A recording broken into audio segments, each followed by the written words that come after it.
Mes amis Capricorne, bonjour et bienvenue sur la chaîne Tarot à merveille. Pour votre tirage général, ceux qui me découvrent, soyez les bienvenus.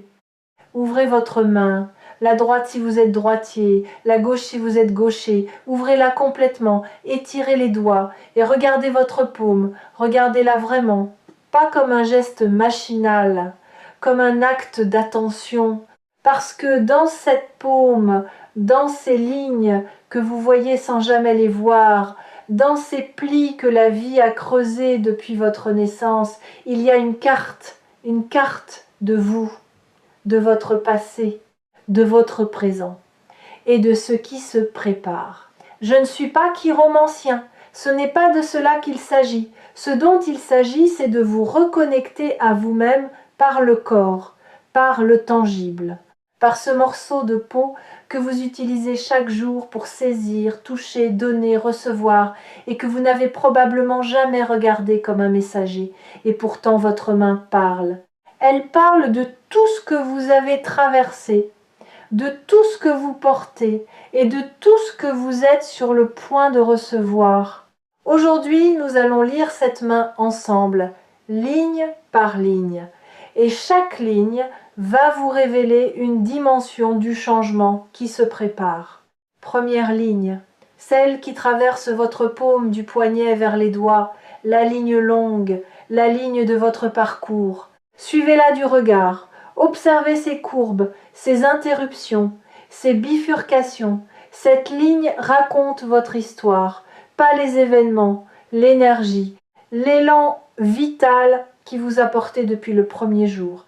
Et si vous regardez attentivement, vous remarquerez quelque chose. Cette ligne n'est pas régulière. Elle est profonde par endroits et superficielle à d'autres. Elle se brise parfois, puis reprend plus loin, comme un chemin de montagne qui disparaît derrière un rocher avant de réapparaître plus haut. Ces variations ne sont pas des défauts, elles sont la cartographie exacte de vos épreuves et de vos renaissances. Les endroits où la ligne est profonde correspondent aux périodes où vous viviez pleinement, où l'énergie circulait, où vous étiez en accord avec votre direction. Les endroits où elle est superficielle correspondent aux périodes où vous surviviez plutôt que vous ne viviez, où l'énergie était bloquée, où vous aviez perdu le contact avec votre propre élan. Et les ruptures. Ces endroits où la ligne semble s'interrompre avant de reprendre, ce sont les moments de transformation, les morts symboliques suivies de renaissance. Les points de votre vie où l'ancien vous s'est effacé pour laisser place à un nouveau vous. Vous en avez connu plusieurs. Et chaque fois, le vous qui renaissait après la rupture était plus profond que celui qui avait disparu, plus sage, plus ancré, plus proche de sa propre vérité. Comptez-les, ces renaissances, prenez un moment et comptez-les mentalement. La première fois où vous avez perdu quelque chose d'essentiel et où vous avez cru que c'était la fin, avant de découvrir que c'était un commencement. La deuxième fois, la troisième. Chacune vous semblait unique dans sa douleur, chacune vous semblait insurmontable dans l'instant, et chacune, vue d'ici, avec le recul, était nécessaire. Pas souhaitable, nécessaire. Parce que la version de vous qui existait avant chaque rupture n'avait pas la capacité de porter ce qui allait venir après. Elle devait être dissoute pour qu'une version plus vaste puisse émerger. Vous êtes le produit de toutes ces dissolutions. Vous êtes l'accumulation de chaque version de vous qui a été détruite puis reconstruite. Et chaque reconstruction a ajouté une couche de profondeur à votre ligne de vie. Vous n'êtes pas quelqu'un qui a survécu à ces épreuves. Vous êtes quelqu'un qui a été forgé par elles. La différence est fondamentale. Le survivant porte ses cicatrices comme des blessures. Le forgé porte ses cicatrices comme des décorations. Et vous commencez enfin à voir vos cicatrices pour ce qu'elles sont. Non pas des preuves de ce que la vie vous a pris, des preuves de ce que la vie vous a donné. Ce que cette ligne montre en ce moment est remarquable. Elle s'approfondit. Après une période de superficialité, après des mois ou des années où l'énergie semblait couler au compte-gouttes, la ligne s'enfonce à nouveau dans la paume. Elle reprend de la profondeur, ce qui signifie que vous êtes en train de quitter la zone de survie pour réentrer dans la zone de vie, de vraie vie, de vie pleine, de vie vécue avec les deux mains et le cœur ouvert. Et cette transition, ce passage du superficiel au profond, est le premier signe du grand changement. Quelque chose de grand ne peut arriver qu'à quelqu'un dont la ligne est profonde, parce que la profondeur est la capacité. Plus vous êtes profond, plus vous pouvez contenir. Et ce qui arrive a besoin d'espace. Il a besoin d'un réceptacle à la mesure de son ampleur. Et vous êtes en train de devenir ce réceptacle. Deuxième ligne, celle qui courbe sous vos doigts, la ligne de ce que vous ressentez. Cette ligne est la plus variable de toutes. Elle change selon les périodes, elle s'approfondit quand vous aimez, elle se creuse quand vous souffrez, elle s'atténue quand vous vous engourdissez. Et en ce moment, elle fait quelque chose d'intéressant. Elle se ramifie. De petites lignes secondaires partent de la ligne principale, comme des affluents qui rejoignent un fleuve. Ces ramifications sont le signe que votre capacité émotionnelle s'élargit, que votre cœur développe de nouveaux canaux, que des émotions auxquelles vous n'aviez plus accès depuis longtemps recommencent à circuler. Vous avez peu être remarqué que vous pleurez plus facilement ces derniers temps. Pas de tristesse, de débordement. Les films vous touchent davantage, les musiques vous traversent avec une intensité nouvelle. Les gestes de gentillesse des inconnus vous émeuvent de manière disproportionnée. Ce n'est pas de la faiblesse, c'est le dégel. Votre système émotionnel qui s'était partiellement gelé pour vous protéger pendant les périodes difficiles est en train de fondre et la fonte libère tout ce qui avait été retenu, la joie qui n'avait pas été vécue, la gratitude qui n'avait pas été exprimée, la tendresse qui n'avait pas été donnée. Tout cela remonte à la surface en même temps. Et c'est pourquoi les émotions semblent parfois vous submerger sans raison identifiable. Ce dégel émotionnel est directement lié au grand changement qui se prépare. Parce que recevoir quelque chose de grand exige une capacité émotionnelle que la glace ne permet pas. On ne reçoit pas un cadeau immense avec des mains gelées. On le laisse tomber, on ne le sent pas, on ne mesure pas sa chaleur. Votre dégel est la préparation de vos mains intérieures à recevoir ce qui vient. Et quand ce qui vient arrivera, vous le sentirez pleinement, pas à travers un filtre, pas à travers une vitre, directement, peau contre peau, cœur contre cœur. Et ce dégel a un effet secondaire que vous n'avez peut-être pas remarqué. Il change votre manière de regarder les gens.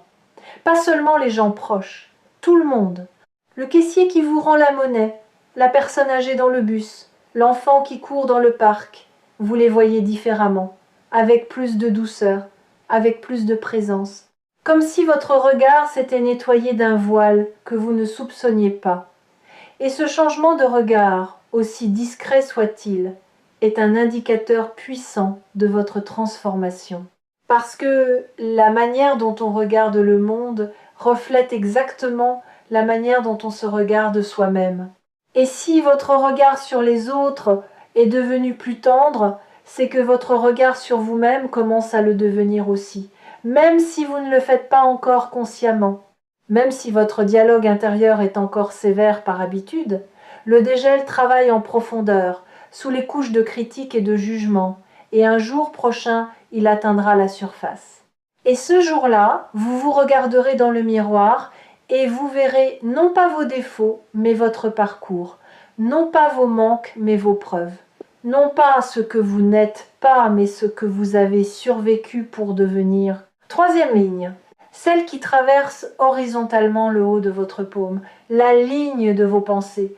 Cette ligne est celle de votre mental, de votre manière de comprendre le monde, de trier l'information, de prendre des décisions. Et cette ligne, en ce moment, est en pleine mutation. Non pas parce que vous devenez plus intelligent, parce que vous devenez plus intuitif. La ligne du mental pur, celle de la logique froide et du calcul rationnel, est en train d'être rejointe par une autre ligne. Une ligne parallèle, plus fine, plus discrète, mais de plus en plus visible. C'est la ligne de l'intuition. de ce savoir qui n'a pas besoin de preuves, de cette connaissance qui arrive entière, sans les étapes du raisonnement, comme un fruit qui tombe mûr de l'arbre, sans qu'on ait besoin de l'analyser pour savoir qu'il est prêt. Vous avez senti cette intuition grandir, ces moments de plus en plus fréquents où vous savez quelque chose sans savoir comment vous le savez, ces décisions que vous prenez en une seconde et qui s'avèrent justes, ces pressentiments qui se confirment avec une régularité troublante.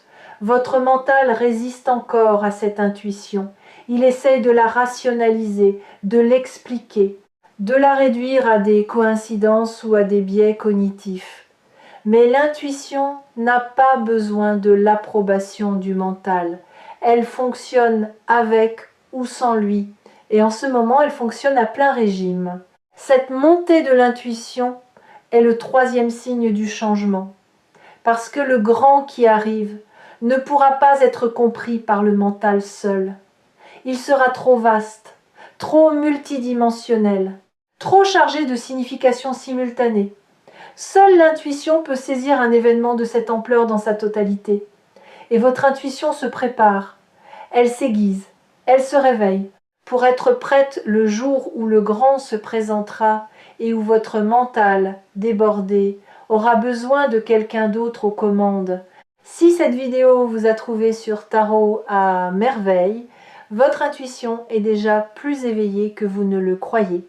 Le simple fait d'avoir cliqué, d'avoir suivi cette impulsion sans raison logique, est la preuve que votre radar intérieur fonctionne, qu'il capte des signaux que votre mental ignore, et qu'il vous guide pas à pas vers le bon endroit au bon moment.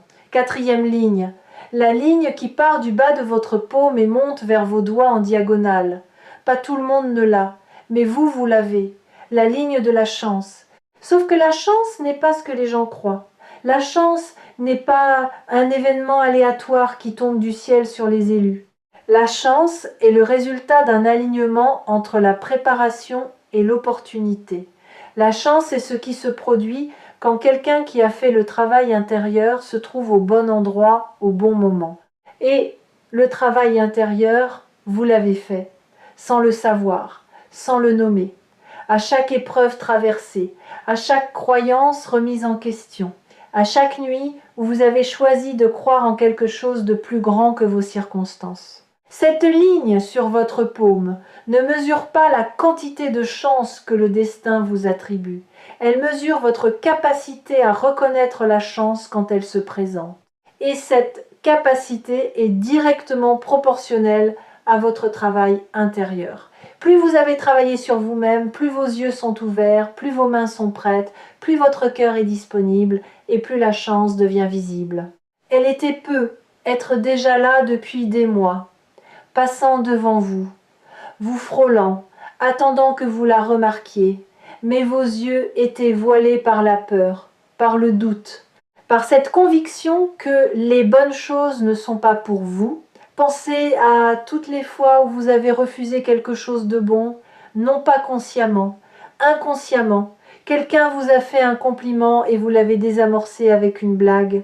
Quelqu'un vous a offert son aide et vous avez dit non par réflexe. Quelqu'un vous a ouvert une porte et vous avez trouvé 10 raisons de ne pas la franchir. Ce ne sont pas des choix rationnels, ce sont des réflexes de protection d'un système nerveux qui associe les bonnes choses au danger, qui dit « si c'est trop beau, c'est que le piège est caché ». Si quelqu'un est trop gentil, c'est qu'il veut quelque chose. Si la vie donne, c'est qu'elle reprendra. Ce système de protection a fait son temps. Il vous a servi dans des périodes où la méfiance était adaptée, où les gens autour de vous n'étaient pas fiables, où la bonté était effectivement transactionnelle. Mais ces périodes sont terminées, et le système continue de tourner par inertie, comme une alarme qui sonne dans une maison où il n'y a plus de cambrioleurs. Le changement qui arrive va désactiver cette alarme, non pas en la forçant, en vous prouvant par l'expérience directe que le bon peut arriver sans piège, que la générosité peut exister sans arrière-pensée, que la vie peut donner sans reprendre. Ce voile se lève, et quand le voile sera entièrement levé, quand vos yeux verront sans filtre, la chance ne sera plus quelque chose qui arrive, elle sera quelque chose que vous voyez partout, dans chaque conversation, dans chaque rencontre, dans chaque instant qui contenait une opportunité que vous étiez trop aveugle pour saisir. Et soudain, la vie ne vous semblera plus avare, elle vous semblera généreuse, follement généreuse, depuis toujours. Simplement, vous ne le voyez pas. 5e et dernière ligne, celle qui n'est pas une ligne, le creux de votre paume, l'espace au centre. Fermez légèrement vos doigts, pas complètement, juste assez pour former une coupe. Regardez le creux que vos doigts créent au centre de votre main. Ce creux est votre espace d'accueil. L'endroit physique où les choses se posent quand vous recevez une pièce de monnaie, un fruit, la main d'un autre. Ce creux est votre capacité de réception incarnée. Et ce creux en ce moment est prêt, vide, ouvert, disponible. Pas le vide de celui qui manque de tout, le vide de celui qui a fait de la place, qui a retiré l'inutile, qui a déblayé les vieilles peurs et les anciennes rancunes et les projections périmées pour créer un espace net, propre, accueillant, un espace qui dit « je suis prêt à recevoir », non pas parce que j'ai besoin, parce que je suis disponible. Et la disponibilité dont je parle ici n'est pas passive, ce n'est pas s'asseoir les bras croisés en attendant que le ciel s'ouvre, c'est une disponibilité active, celle de quelqu'un qui vit pleinement sa vie, qui fait ce qui est devant lui, qui honore ses responsabilités et ses engagements, mais qui laisse dans son emploi du temps intérieur un espace non réservé. Un espace pour l'imprévu, pour le miraculeux, pour ce qui ne figure sur aucun agenda mais qui pourrait, si les conditions sont réunies, transformer une journée ordinaire en un point de basculement. Vous avez commencé à créer cet espace sans le savoir, en refusant de remplir chaque seconde de distraction, en acceptant les moments de silence au lieu de les fuir, en supportant le vide sans le combler immédiatement par du bruit, de l'activité, de la consommation. Ces moments de vide choisis sont les plus précieux de votre préparation, parce que le grand ne frappe pas aux portes occupées, il frappe aux portes ouvertes, et une porte ouverte, c'est un espace qui n'est pas déjà rempli par autre chose. Cette disponibilité est le signe le plus puissant de tous, plus puissant que l'approfondissement de la ligne de vie, plus puissant que le dégel émotionnel, plus puissant que la montée de l'intuition. Parce que la disponibilité est la somme de tout le reste. C'est le résultat final de votre préparation, la note unique qui contient tous les harmoniques. Et c'est cette note-là que l'univers attend pour déclencher le grand changement.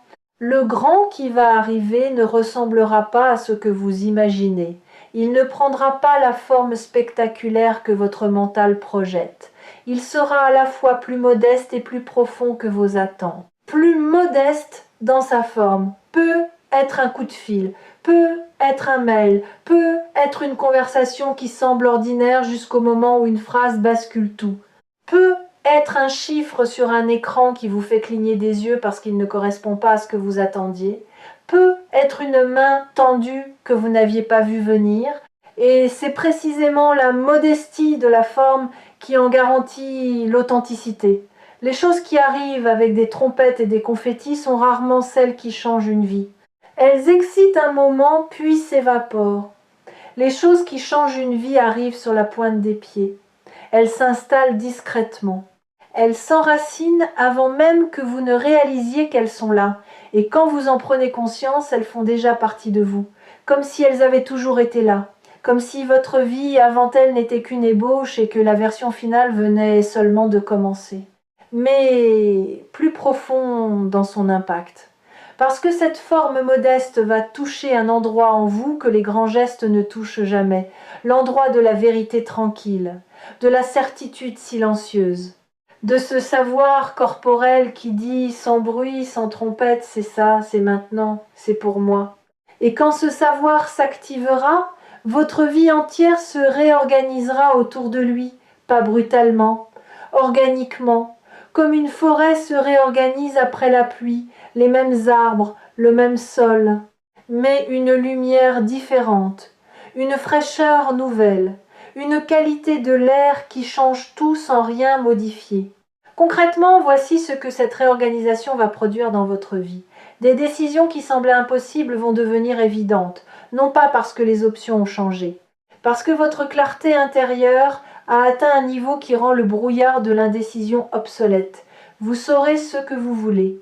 Et cette certitude, née non pas de la réflexion mais de l'alignement, vous donnera une force tranquille que les gens autour de vous ne vous connaissaient pas. Des relations vont se clarifier, certaines vont s'approfondir de manière inattendue. Des personnes que vous fréquentez depuis longtemps, sans jamais dépasser la surface, vont soudain révéler une profondeur que vous ne soupçonniez pas. Et d'autres, celles qui n'existaient que dans le superficiel, vont naturellement s'éloigner sans conflit, sans drame, par simple incompatibilité de fréquence. Des ressources vont apparaître là où il n'y en avait pas nécessairement de l'argent, même si l'argent en fera partie. Des ressources au sens large, du temps qui se libère, de l'énergie qui se renouvelle, des idées qui affluent, des portes qui s'ouvrent dans des murs que vous aviez déclarés aveugles. Tout cela est la conséquence directe du changement intérieur que vous traversez. Le monde extérieur ne fait que refléter ce que le monde intérieur a déjà accompli. Les fidèles de Tarot à merveille reconnaissent ce type de transformation. La transformation qui ne fait pas de bruit, qui ne produit pas de spectacle, qui s'installe dans le quotidien avec la discrétion d'un lever de soleil et qui, un matin, vous fait réaliser que le paysage a entièrement changé sans que vous puissiez identifier le moment exact du basculement. Regardez votre main une dernière fois, voyez les lignes, le creux, l'espace, tout cela est vous. Votre parcours, votre cœur, votre intelligence, votre chance, votre capacité de réception. Et tout cela converge vers un point unique. Ce point, c'est maintenant. Refermez doucement votre main, pas en point, en coupe. Gardez le creux, protégez l'espace. Et sachez que dans ce creux que vous tenez en ce moment, quelque chose de grand est déjà en train de se poser. Vous ne le sentez pas encore physiquement, mais votre main le sait. Votre paume le sait, les lignes le savent. Toute votre vie vous a mené à cette main ouverte, à ce creux disponible, à cette capacité de recevoir que vous avez construite sans le savoir, épreuve après épreuve, larme après larme, doute après doute, et maintenant que la coupe est prête, le contenu arrive. Ce n'est pas une promesse, c'est une lecture. La lecture de ce qui est inscrit dans votre propre chair. Et la chair ne ment pas, elle ne spécule pas, elle ne manipule pas, elle enregistre. Elle témoigne. Et ce qu'elle témoigne en ce moment, dans les lignes de votre paume, dans la chaleur de votre creux, dans la disponibilité de vos doigts entr'ouverts, c'est ceci. Vous êtes prêt. Le grand arrive. Et il sera exactement ce dont vous avez besoin, pas ce que vous vouliez, ce dont vous avez besoin. Et la différence entre les deux est la distance entre le fantasme et la grâce. Gardez votre main ouverte dans les jours qui viennent, pas physiquement, intérieurement, maintenez le creux, protégez l'espace. Et quand le grand se posera dans votre paume, quand vous sentirez enfin le poids de ce que la vie dépose entre vos doigts, fermez-les doucement, sans serrer, sans agripper, avec la tendresse de celui qui tient un oiseau, assez fermement pour ne pas le laisser partir, assez doucement pour ne pas l'étouffer. C'est ça l'art de recevoir, et vous êtes sur le point de le maîtriser. Et si vous avez besoin de retrouver cette sensation, cette certitude calme que quelque chose de grand arrive, revenez sur Tarot à merveille. Ouvrez votre main, regardez vos lignes. Et rappelez-vous que tout ce que vous avez vécu a sculpté cette paume. Chaque ligne est une preuve de votre passage. Et chaque preuve est une promesse de ce qui vient. Votre main est ouverte, la coupe est prête, et le grand arrive. Il arrive avec la certitude tranquille des choses inévitables, pas comme un éclair qui frappe au hasard, comme une aube qui se lève parce que c'est l'heure. Parce que la nuit a duré ce qu'elle devait durer, parce que vos yeux se sont habitués à l'obscurité assez longtemps pour que la lumière, quand elle viendra, ne vous aveugle pas mais vous révèle. Vous révèle à vous-même, vous révèle aux autres, vous révèle au monde qui attendait, sans le savoir, que vous preniez enfin toute votre place. Cette place est prête, elle vous attend, et elle est exactement à votre taille. Ouvrez les mains, ouvrez le cœur, le grand est là, et il a votre nom dessus.